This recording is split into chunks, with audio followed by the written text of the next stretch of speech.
दोस्तों आज का व्लॉग दुधवा स्टेशन से, दो ट्रेनों की क्रॉसिंग। ये दुधवा स्टेशन का शेल्टर,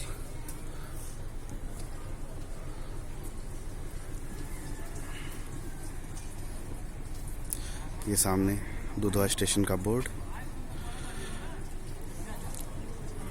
दोस्तों अगर वीडियो अच्छा लगे तो वीडियो को लाइक कर दीजिएगा, अपने दोस्तों के साथ शेयर करके चैनल को सब्सक्राइब कर लीजिएगा और साथ ही बेल आइकन दबा दीजिएगा ताकि आगे आने वाले कोई भी वीडियोज आपसे मिस ना हो।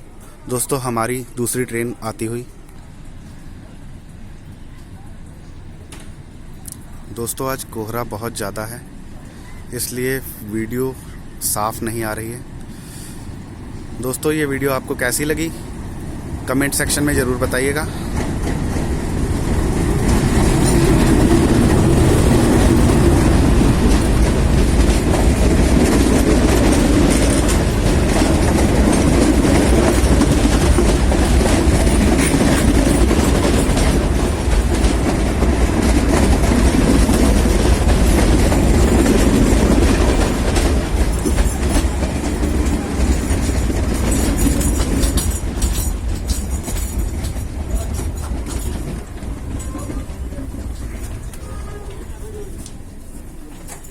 गुड बाय दोस्तों, मैं आपको मिलता हूँ अपने अगले वीडियो में।